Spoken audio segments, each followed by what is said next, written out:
Avant de vous parler de la cinquième loi qui est la loi de Bernoulli ou l'équilibre de Bernoulli, je me dois de vous rappeler quelques notions importantes sur la mécanique des fluides. La mécanique des fluides a de nombreuses applications dans divers domaines comme l'aéronautique ou l'hémodynamique. L'hémodynamique étant l'étude de l'écoulement du sang, puis d'autres domaines. Tous les fluides possèdent des caractéristiques permettant de décrire leurs conditions physiques dans un état donné.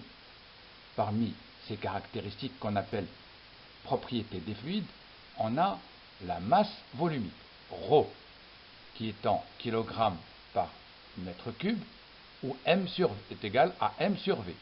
M étant la masse en kg et le volume en mètre cube, où m est la masse de la substance occupant un volume v.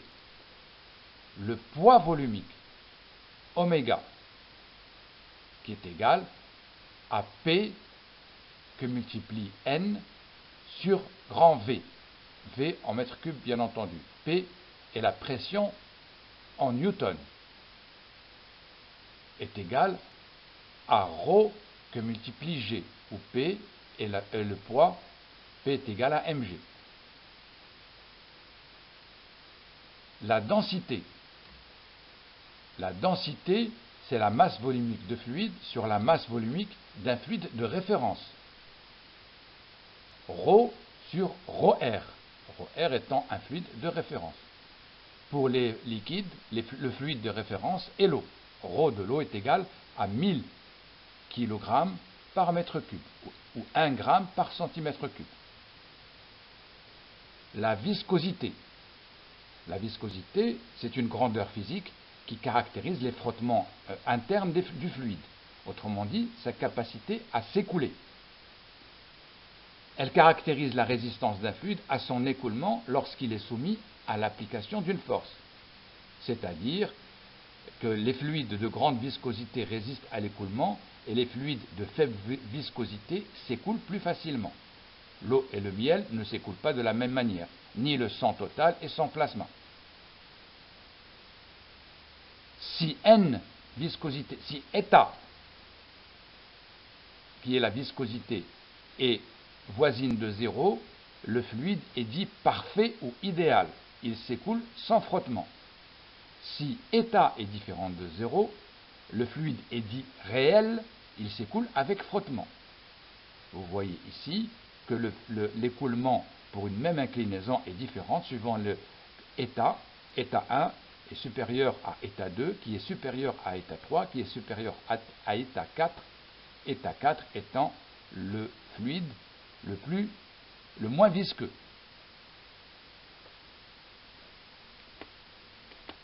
Une autre caractéristique, un autre état, c'est la compressibilité xi, xi étant une lettre grecque. C'est la propriété d'un corps quantifiant sa variation relative de volume sous l'effet d'une pression appliquée. Je répète, c'est la propriété d'un corps quantifiant sa variation relative de volume sous l'effet d'une pression appliquée. Le coefficient de compressibilité xi d'un gaz est très supérieur à celui d'un liquide.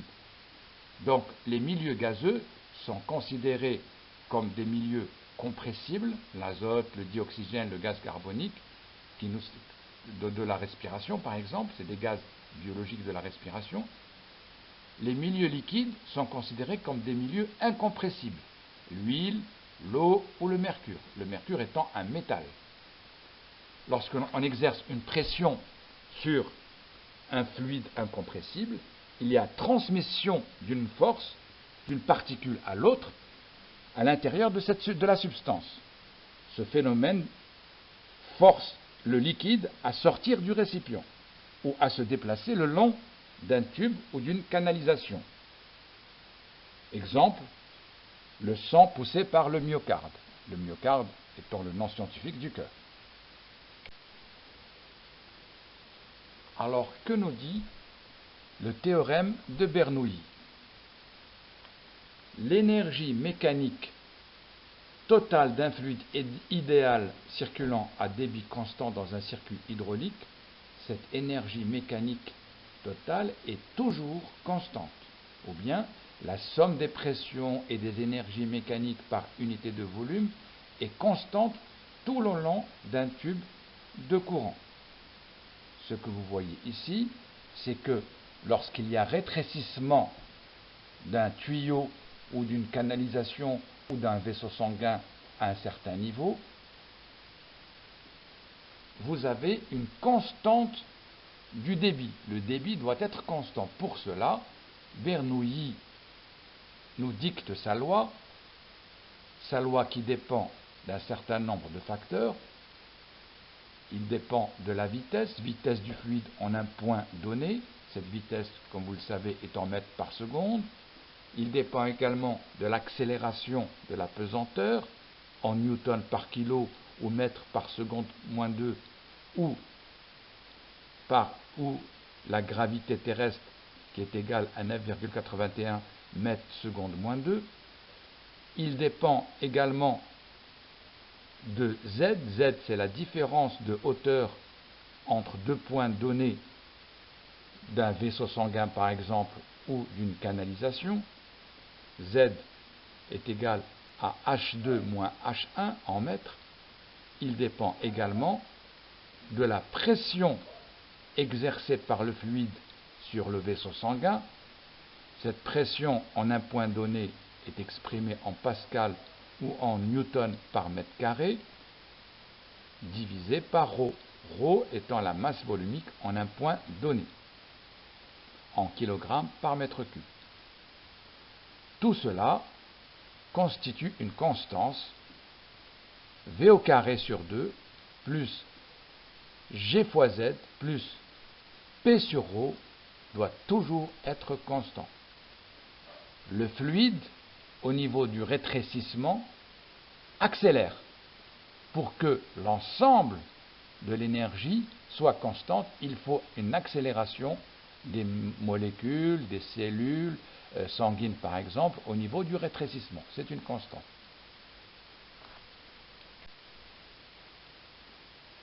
Comme vous pouvez le voir sur le schéma, lorsque vous avez rétrécissement du diamètre du vaisseau sanguin ou d'une canalisation quelconque, vous avez obligatoirement une augmentation de la vitesse du fluide circulant. Ceci est valable, ceci est dicté par la loi de Bernoulli. Au niveau de la circulation sanguine, si il y a rétrécissement du vaisseau sanguin pour une raison ou une autre, la pression exercée par le sang sur le canal en un point donné diminue et par conséquence, la vitesse doit augmenter. La vitesse du fluide en ce point-là doit augmenter, comme est montré sur ce schéma.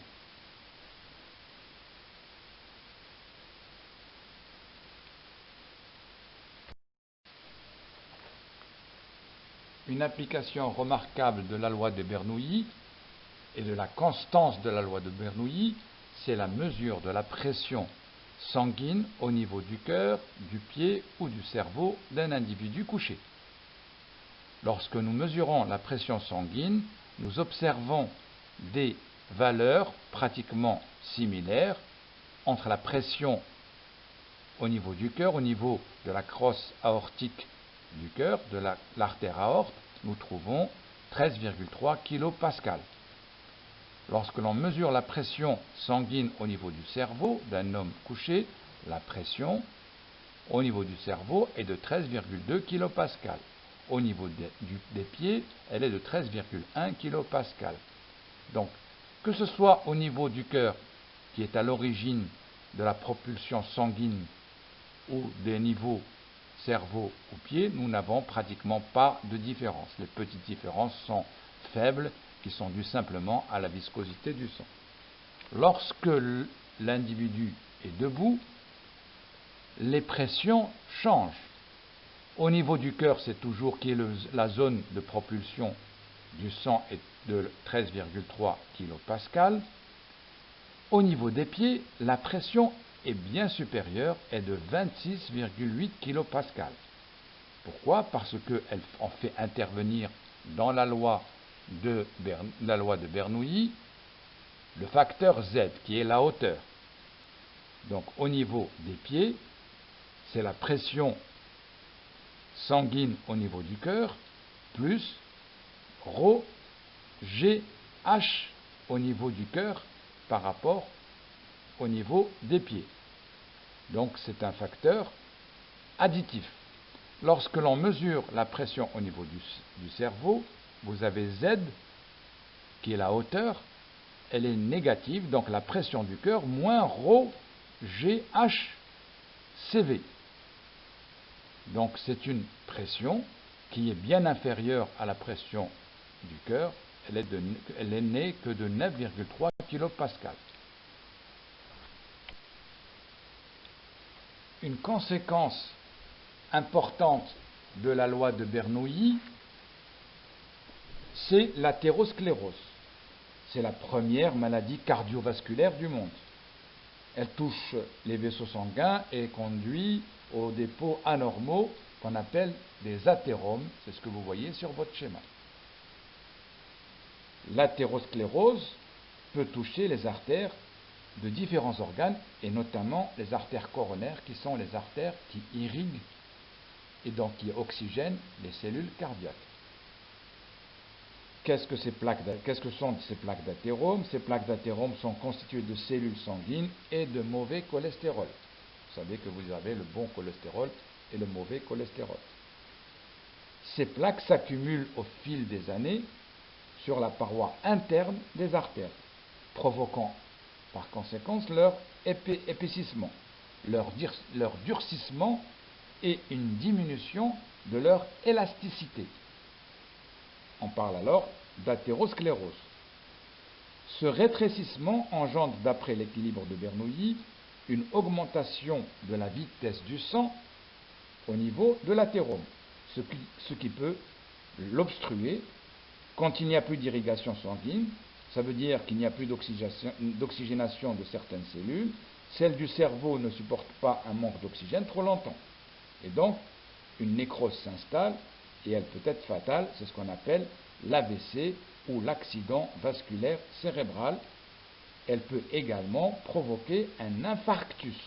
Un infarctus, c'est un arrêt de l'oxygénation au niveau du cœur. Donc, la vitesse du sang au niveau de l'athérome peut également décrocher la graisse accumulée en un point et provoquer par conséquence une obstruction des vaisseaux sanguins de faible diamètre, et les conséquences sont aussi néfastes, ça veut dire obstruction des vaisseaux sanguins et donc l'irrigation et l'oxygénation des cellules en aval de ce vaisseau sanguin obstrué ne se fait plus, ce qui provoque une athérosclérose. Pour remédier à cela, lorsque l'on détecte de manière assez précoce l'athérome, on peut introduire ce qu'on appelle un stent, c'est-à-dire augmenter le diamètre du vaisseau sanguin à la zone obstruée.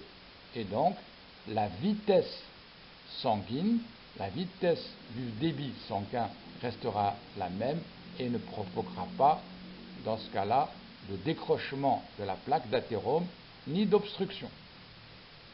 Voici une conséquence importante de la loi de Bernoulli.